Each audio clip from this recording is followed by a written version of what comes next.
One of the most important things about selling NFTs is the community that you build around that NFT along the way. Because with NFTs, even the people who already own it stay in the community for the long haul. Now, maybe that's just to resell your NFT, or maybe it's to take advantage of all the perks that come along with being an owner inside your NFT collection.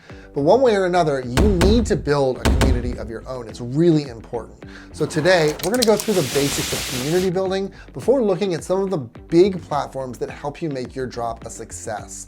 My name is Trent Kennelly. I'm a marketing strategist, and on this channel, I talk about all the things that you can do to improve your business through marketing, sales, and analytics. So if that sounds good to you and you're excited, make sure that you like this video, subscribe to my channel if you're into it, comment to let me know where you are in this community building journey. I would love to help, even if it's just in the comments. Just shoot me a comment or a question below.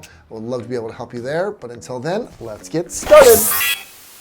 All right, so let's talk about the basics here. I want to talk about the plan a little bit. So you obviously want to build a very strong community so that you can funnel those engaged people into becoming buyers. You don't want them to just be engaged in your community. You also want them to buy from you.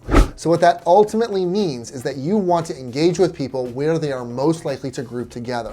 And in NFT spaces, that's a little bit different than in a lot of other spaces, because NFTs and the metaverse are closely related. So I've talked about that quite a bit. You can check out this video for more information.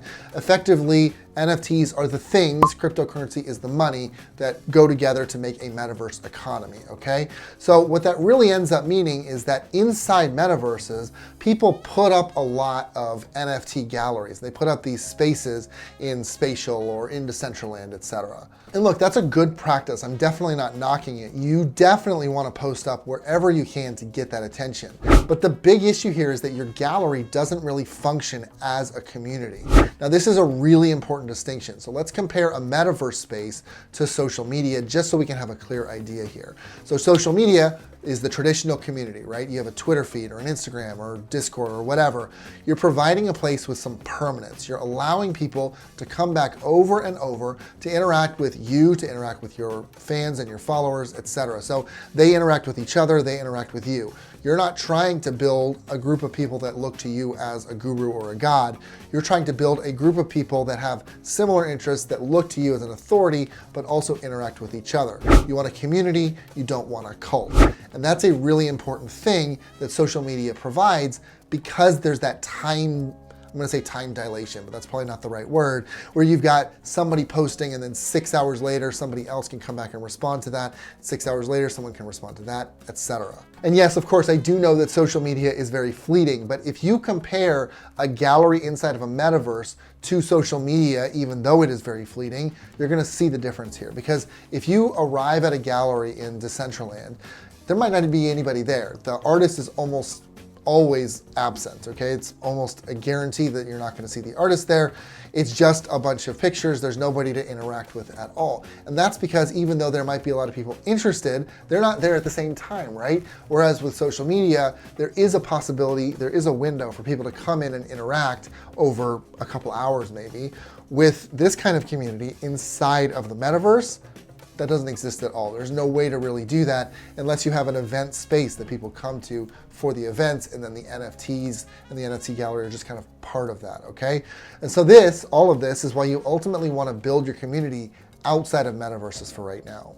Okay, makes sense. So where should we build these communities then? Well, the biggest places for NFT discussion right now are Twitter, Instagram, and Discord. So there are different strategies for each, though I'll say that Twitter and Instagram are kind of similar. So we're gonna go through each of these in turn. But before we do, I wanna make one more point about the way this community building should go.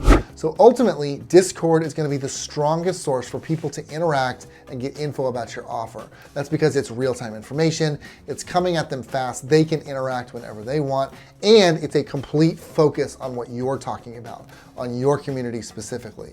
So it is in your interest to think of Twitter and Instagram as both communities of their own, where you're trying to build those communities up, but also as feeder communities to get more people into your Discord, which effectively means that you're just pushing your Discord wherever you can. You're talking about it in your bio info, occasionally via posts, certainly on your website, etc. If you want more info about websites and NFTs, you can check out this video. Okay, so first social media platform I want to talk about is Twitter. So Twitter is the hub for most NFT traffic today. Now, I just want to warn you up front, this is a difficult beast to slay, okay? Twitter expects a lot of interaction and is pretty difficult to find success on. But that said, creating a post is easier on Twitter than any other platform. It's just 280 characters, a couple of hashtags, maybe an image sometimes, and you are golden. That really is not much work when you compare it to LinkedIn that expects a lot of paragraphs, Instagram that in some cases expects a lot of paragraphs, always has to have an image, etc. We'll get to that in just a minute. Now, the way you actually build a community through Twitter is twofold. So the first thing is by interaction or networking. So you've probably heard this old trope before, but I'm going to say it again. Social media is social, so be social, right? Obviously, that's the whole point. And especially in this situation, because NFT communities generally are pretty small. There's a huge buzz, lots of news, but there aren't that many people who are actually in this community. So you want to insert yourself in this conversation because you want to become a known entity in the community among all of these other people who are enthusiastic about NFTs. So at a bare minimum, hashtag search for new people, respond to them, and continue to respond to much of the same people as much as possible so they just start to recognize you, and it's gonna implant you as having another collection and somebody that they probably want to be part of your community, okay? Then the other side is providing value. So nobody is gonna follow you and be part of your community if you aren't giving them something valuable to walk away with. That doesn't mean be a philosopher. It could mean creation tips for your NFTs. It could mean a creation video, one of those like on TikTok where they've got somebody who's doing their art a little bit and then they pull out and then there's this beautiful drawing. Could be simple images from your collection, etc. So the value here is just giving people something to react to walk away with a little bit. If you're only talking about your own collection without anything else to it, people aren't going to be engaged and there's not going to be a lot of value there. They're just going to feel like you're trying to sell them all the time. The other platform you want to look at is Instagram. So honestly, Instagram in a lot of ways is similar to Twitter from the perspective of providing value and interacting with people, etc. So I'm not really sure it's worth diving into that again because you kind of got the idea from Twitter. It's the same idea, be social, socially interact, provide value, etc. But one big difference here is that images are the main focus on Instagram, images and videos, right?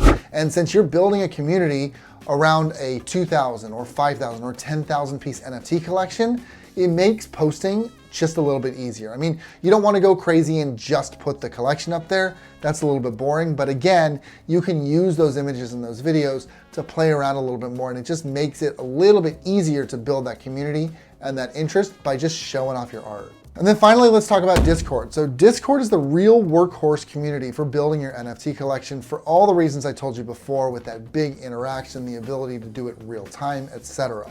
There's a big difference here with Discord versus Instagram and Twitter. So Instagram and Twitter, you can search for hashtags or you can click on an account and see who they're following. It's really easy to find other accounts so that people can find your community more easily. It's a nightmare to find accounts just by searching on a Discord for other Discord servers. You can find a few, but it's really not very easy. It's much better if you're able to find it through someone's Twitter or through their IG or something like that. That makes it a lot easier for you, which is why I say treat Insta and Twitter kind of like funnels to get people to your Discord, and why I say put that Discord link everywhere. So that's a big difference here. So we're gonna talk about how to build that Discord out in just a second, but before I do, I wanna make it really clear why this is the best platform to put people in. So Discord is a chat app. It's kind of like Slack if you're familiar with it, but anybody can join. It's a place where you can go to join groups, talk about specific things. So in this case, you'd be talking to people about NFTs all the time, and you'd be looking for communities that are talking about NFTs. So you can join any community that you can find unless it's blocked off or private or whatever. And because it's a chat app, it's really interesting to talk between people and not just to you as the guru, right? This is what builds a real community and not a cult. All right, so what goes into the Discord? So effectively, you want different channels for specific things and one or two for general things, okay? So for instance, you'll want an announcements channel for when you're getting ready to make the launch, for news about your NFT collection, for other collections you might have coming up, etc. You're also going to want to have a specific channel for the giveaway if you do have a giveaway. You're going to want to check out this video for NFT giveaways because that's a really good idea and you should consider it. You're gonna want something like a general chat channel for banter, because banter is really important. If you can keep people in this community and you can keep them talking about whatever, but in the community, that's always a positive thing, right? Because people aren't gonna always wanna be talking about NFTs. They might wanna change the subject from time to time, okay? And I would even suggest a place for people to promote their own NFT collections. Now that last point is controversial because you're sending them away from your channel, right? And yes, that's true. You're sending them to other people's NFT collections. But at the same time, you're also becoming a hub of other people's NFT collections. So if users want to know from your community what's going on with new NFT drops, they can come to this channel, among others, but of course this channel, to see, oh, this is happening, I'm really interested in that. And so they come to your channel again. And so they're re-exposed to your channel, they're re-exposed to your art, they may even go re-interact with other people on your channel. And so you're making yourself that hub, you're making yourself more available, you're drawing people back in over and over again, okay? So if we step back and we look at our Discord as a whole, what have we really been doing here? We've been trying to decide two things. How can I tell people about my own collection? And how can I encourage them to stay involved in this community before purchase and after purchase, okay? And once you can figure out those two things, building this Discord gets a lot easier. So there you go, that's community for you for NFTs. They are super important, and I hope you put together a Discord to make this happen for your drop. I think it's really, really gonna help you, not only for this drop, but for your brand in general, okay? Let me know what kind of community you've been trying to build so far. If it's none, that's also okay. I'm sure we can help you figure out how to make that even better. Let's talk about it in the comments. I love to talk in the comments. Otherwise, make sure that you like this video, subscribe to my channel if you're into it, and I will catch you in the next one.